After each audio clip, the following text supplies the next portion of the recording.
I was in Las Vegas, and there was this huge group of girls from 20 to 50 that had flown from all over America to celebrate some bachelorette party. And they were dressed up, wearing clothes they would never wear back home. They were gonna look stunningly beautiful for this big party for all their friends. And there was like 35 or 40 of them. At the end of the night, I watched every single one of them walk out holding their shoes in their hands.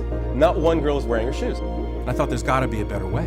Why has no one tackled this problem, make them not hurt anymore? That problem's simply this. All of the body's weight is elevated and then slid down, and the complete weight is put on these two little bones right here in the forefoot area. What we did is we took an encapsulated gel pack, and the reason this is so critical is it's like a waterbed. When it widens the contact patch, actually conforms to the bottom of your foot. Underneath, we have EVA, which is a suspension. We have a trampoline here, so the flex happens all the way through.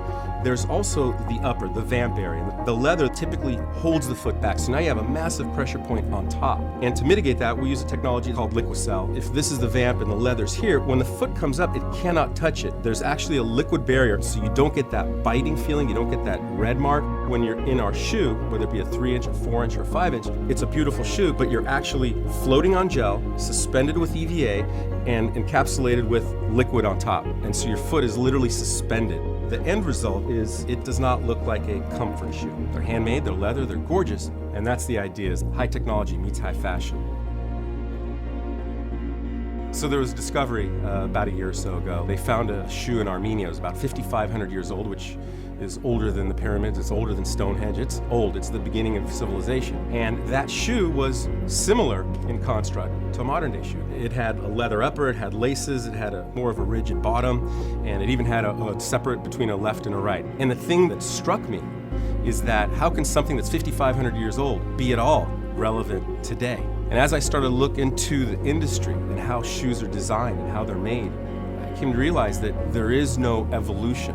If there was a car company that made a car that hurt so bad you actually had to get out of the car after an hour, there would not be that car company. The automotive industry moves fast. It's got to be fashion, it's got to be function, and it's got to be better than everyone else. Otherwise you lose. Whatever year car you buy today, you know that next year it's going to be bettered. And in the shoe industry, that simply doesn't happen. Whatever you buy this year, next year, it's not going to be better. It'll be different. It'll have a different skin, a different color, a different look, a different buckle, but it'll be the same. When we decided to develop shoes in a radically different manner, we decided to use automotive platform protocols. It's the way that the automotive industry is allowed to develop and improve constantly.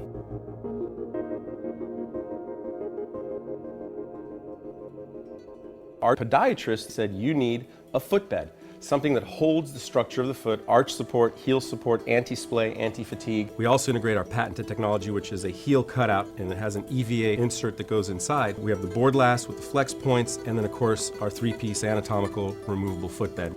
We also utilize a material called Outlast. Outlast is interesting. I think it has 26 patents now. It was developed specifically for NASA for space exploration suits, and it's used in space exploration suits now. It lowers heat, it lowers sweat, and when you're cold, it keeps you warmer. So now we have a shoe that is functionally superior to any other shoe on Earth. It feels better than anything else in the dress shoe, always keeping the silhouette and the shape and the fashionable aspects of it primary. Everything has to work backwards into the look and the shape. Forbes named us one of America's most promising companies in 2009. Nobody out of footwear, apparel, clothing, fashion made the list. We were number 8. Biotech, high tech, we're the only guys sitting there with shoes.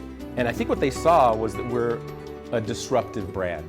We're breaking into this gigantic industry that's never been broken before. It's been the same for thousands of years.